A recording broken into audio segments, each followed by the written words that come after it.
में हम लोग देखेंगे क्लास 8 हिस्ट्री की बुक का chapter 6 weaver, iron smelters and factory owners का पार्ट 2। इससे पहले हम लोग पार्ट 1 देख चुके हैं। पार्ट 1 में हमने काफी कुछ देखा था कि किस तरीके से हमारे देश की जो टेक्सटाइल होता है कपड़ा, हमारे देश के कपड़े की इंडस्ट्री या फिर कारीगर इतने अच्छे थे। हमारे देश का कॉटन इतना गजब का होता था ना कि पूरी दुनिया में उसकी डिमांड थी। यूरोप से बहुत ज्यादा व्यापारी यहाँ पर आते थे और यहाँ के कपड़ा, यहाँ का मसाला खरीद के जाते थे, अपने देश में खूब प्रॉफिट में बेचते थे।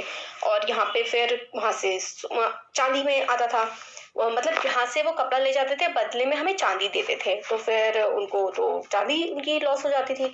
फिर धीरे धीरे उन्होंने हमारे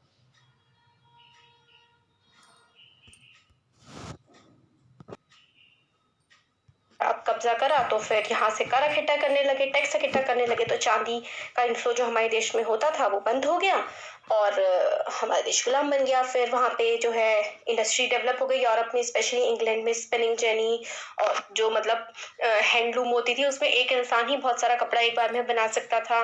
और वहाँ का स्टीम इंजन डेवलप हो गया, इन्वेंशन हो गया स्टीम इंजन का। तो ये इंपॉर्टेंट है कि स्पिनिंग जेनी जो है ऑकवर्ड ने जो है वो किया था स्टीम इंजन। ये सारा का सारा इससे पहले हम देख चुके हैं यहाँ तक। अब पूरा ये वाला भी देख लिया था कि वीवर्स कौन होते हैं और क्या क्या उनका काम होता है। अब डिक्लाइन इन इंडियन टेक्सटाइल, ये वाला जो है यहाँ से हम लोगों ने ये भी देख लिया था हाँ कि डिक्लाइन किस तरीके से हुआ। तो इंडियन टेक्सटाइल जो है वो कम्पीट नहीं कर पा रही थी। देख लेते हैं यहाँ से decline in Indian textile.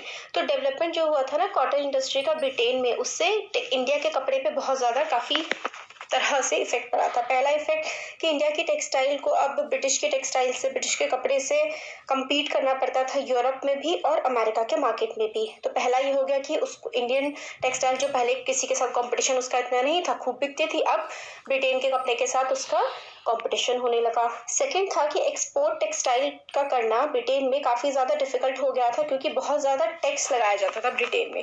Britain में पहले खूब इंडिया से कपड़ा जाता था, फिर धीरे धीरे करके क्योंकि वहाँ पे उनको अपनी इंडस्ट्रीज को बढ़ाना था, तो इंडियन टेक्सटाइल पे उन्होंने काफ़ी ज़्यादा टैक्स लगाना स्टार्ट कर दिया था। By the beginning of 19th century, English made cotton textile successfully oust Indian goods from the traditional market in Africa, America and Europe। तो 19th सेंचुरी आते आते जो इंग्लिश का मतलब है ब्रिटेन, जो अंग्रेज हैं, वहां पर बनी हुई फैक्ट्रीज का जो कपड़ा है वो इंडिया के कपड़े को हटाने लगा, पीछे करने लगा। अमेरिका में भी, अफ्रीका में भी और यूरोप के बाकी देशों में भी हजारों वीवर्स जो कि कपड़ा बनाने का काम करते थे इंडिया में, वो अब अनएम्प्लॉयड हो गए। वो क्या हो गए, उनको बेरोजगार हो गए। तो फिर बंगाल के जो वीवर्स थे उनको बहुत ज़्यादा नुकसान हुआ। इंग्लिश और यूरोपियन कंपनीज जो हैं उन्होंने इंडिया का कपड़ा खरीदना बिल्कुल बंद कर दिया और अब उनको कोई अच्छा दाम भी उसका नहीं मिलता था। तो ये ना एक we must starve for food, मतलब ये कहते हैं कि हम लोगों को खाने के लिए बिल्कुल भूखे भूखे रहेंगे, हम मर जाएंगे, इस तरीके की बातें एक आर्टिकल में लिखी गई थी। इसमें लिखा गया है कि पहले एक विमेन थी, वो काफ़ी अच्छे से अपना घर का खर्चा चला लेती थी बेच के। फिर धीरे धीरे जब जो अंग्रेज़ों की इंडस्ट्रीज से आने लगा कपड़ा, तो अब उसको खाने का पैसा मिलना भी अब मुश्किल हो गया है। तो एडवांस पहले मिल जाते थे आराम से और फिर उससे वो अपना कपड़ा बुन लेते थे और उनको प्रॉफिट भी हो जाता था। बट काफ़ी ज़्यादा ख़राब कंडीशन हुई वीवर्स की, क्योंकि इंडिया के कपड़े पे बहुत ज़्यादा टैक्स लगने लगा और जो ब्रिटेन से कपड़ा आता था वो फ्री ऑफ टैक्स आता था और यहाँ पे सस्ता पड़ता था, तो लोग उसको खूब खरीदते थे। अभी भी कहते हैं कि बहुत बुरा जो है आना बाकी था। 1830s में क्या हुआ, ब्रिटिश कॉटन जो है वो इंडिया के मार्केट्स को फ्लड करने लगी। इनफैक्ट 1880s आते आते 2/3 जो कॉटन के कपड़े इंडिया के लोग पहनते थे वो ब्रिटेन में ही बनते थे। इससे सिर्फ वीवर्स ही नहीं बल्कि स्पिनर्स, बुनकर, जो भी कपड़े की इंडस्ट्री में काम करते थे वो बहुत बुरी तरीके से इफेक्ट पड़ा उन पर। थाउजेंड्स, हजारों जो गाँव की औरतें थी जो कि स्पिनिंग मतलब काटा करती थी ना कपड़े को, वो बिल्कुल जॉबलेस हो गई। पहले वो पैसा कमा लिया करती थी, अब उनके पास पैसा कमाने का कोई जरिया ही नहीं बचा था। Handloom weaving did not completely die in India. Handloom weaving मतलब काटना चरखे से और उसको फिर बुनना, ये सारे का बिल्कुल पूरी तरीके से खत्म नहीं हुआ।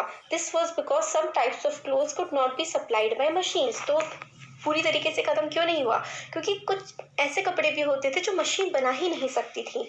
मशीन जो है वो साड़ी नहीं बना सकती थी, उसके बहुत ही खूबसूरत बॉर्डर्स नहीं बना सकती थी, और जो ट्रेडिशनल वूवन पैटर्न्स होते हैं जिनको हाथ से ही बुना जाता है, जो बुनने के बाद ही अच्छे लगते हैं, उनको फैक्ट्रीज में मशीनें नहीं बना सकती थी। इसलिए जो है वो जिंदा रहे, और इनकी डिमांड जो बहुत ही अमीर लोग होते थे और मिडिल क्लास के लोग भी इनकी डिमांड करते थे।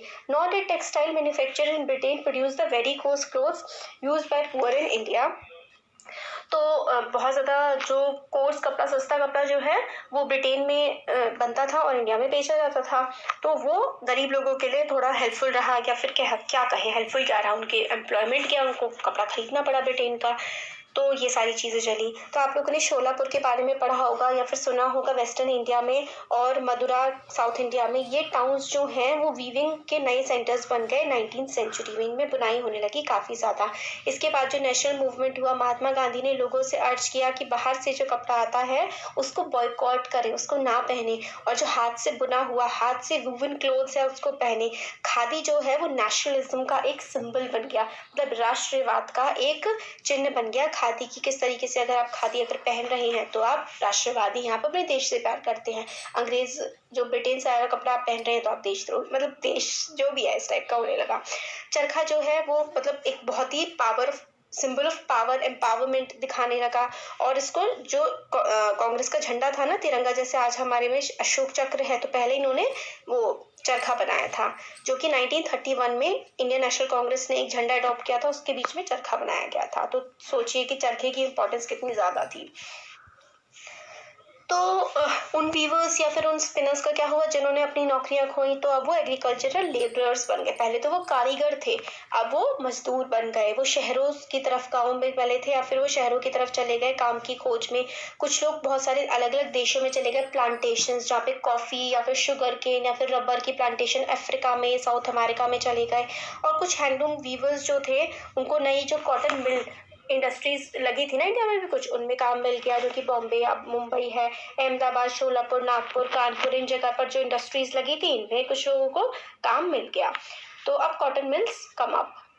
अब आता है कॉटन मिल्स कम अप। तो कॉटन मिल्स भी काफी ज्यादा बढ़ने लगी थी हमारे देश में भी, बहुत ज्यादा नहीं बट इनिशियली कॉटन मिल, ये इंपॉर्टेंट है। इंडिया में जो सेटअप हुई थी वो हुई थी बॉम्बे में 1854 में। और अर्ली 19th सेंचुरी की बात करें तो बॉम्बे जो है काफ़ी इंपॉर्टेंट सेंटर बना था, जो कि रॉ कॉटन बाहर से आता था इंडिया में, और फिर इंडिया से रॉ कॉटन बाहर जाता था इंग्लैंड को और चाइना को। और it was close to the vast black soil tract of western India. देखिए वेस्टर्न इंडिया हमारे देश का जो महाराष्ट्र का, गुजरात वाला पार्ट है, वहाँ पर ब्लैक सॉइल काफ़ी ज़्यादा मिलती है, और ब्लैक सॉइल पे कॉटन बहुत अच्छी होती है। तो काफ़ी ज़्यादा कॉटन यहाँ पे ग्रो होती थी, और वहीं पर ही फैक्ट्रीज भी लगाई गई। क्यों लगाई गई? क्योंकि रॉ मटीरियल हिंदी में कच्चा माल बोलते हैं। रॉ मटीरियल का मतलब क्या है? देखिए कपड़ा है, कपड़ा बेसिकली कॉटन से ही बनता है।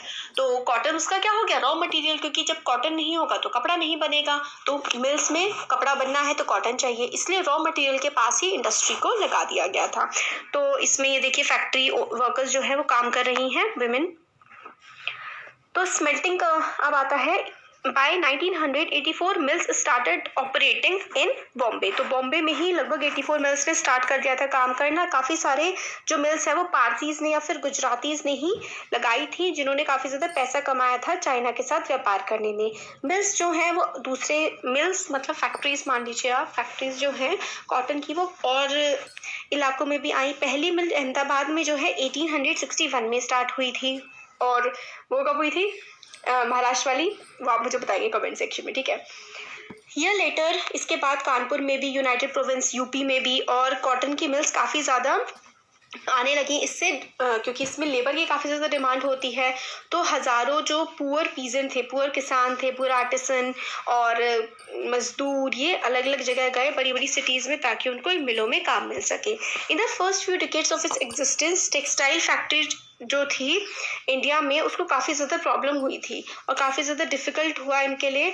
Cheap textile imported from Britain, मतलब ब्रिटेन से जो सस्ता कपड़ा आता था उससे कम्पीट करना इन टेक्सटाइल के लिए मतलब इन इंडस्ट्रीज़ के लिए काफ़ी मुश्किल था। ज़्यादातर इन मोस्ट कंट्रीज़ गवर्नमेंट जो है वो सपोर्ट करती थी अपने देश के इंडस्ट्रियलाइजेशन को और एलिमिनेट करती थी बाहर से कंपटीशन, क्योंकि जो स्टार्टिंग में इंडस्ट्रीज़ होती हैं उनको मतलब बचाने की ज़रूरत होती है, क्योंकि बाहर से अगर बहुत सस्ता माल आएगा तो यहाँ पे वो इतना सस्ता प्रोड्यूस नहीं कर पाती नई इंडस्ट्रीज़ जो होती हैं, तो उनको बाहर की कंपनी से बचाने की कोशिश करनी पड़ती है। बट हमारे देश में तो थी ब्रिटिश सरकार, वो तो ऐसा कुछ करती नहीं थी, तो इनिशियली काफ़ी प्रॉब्लम हुई। कॉलोनियल गवर्नमेंट जो थी इंडिया में वो यूजुअली कोई प्रोटेक्शन वगैरह प्रोवाइड नहीं करती थी, और पहला मेजर स्पर्ट जो आया कॉटन इंडस्ट्री के प्रोडक्शन का इंडिया में वो फर्स्ट वर्ल्ड वॉर के टाइम आया। फर्स्ट वर्ल्ड वॉर में ब्रिटेन बहुत ज़्यादा इन्वॉल्व था, वहाँ पे इंडस्ट्रीज इतनी ज़्यादा काम कर नहीं रही थी, वहाँ पे तो सारा का सारा जो वो वाला है क्या कहते हैं मटेरियल वॉर रिलेटेड वो वाला प्रोड्यूस हो रहा था। और तो इंडिया में कपड़े की जो इंडस्ट्री है, टेक्सटाइल इंडस्ट्री काफ़ी ज़्यादा ग्रो करने लगी, क्योंकि जो मिलिट्री की जो यूनिफॉर्म्स हैं सबकी सप्लाई जानी थी। तो अब ये एक और नेक्स्ट पार्ट में हम ये चैप्टर पूरा का पूरा कवर कर लेंगे।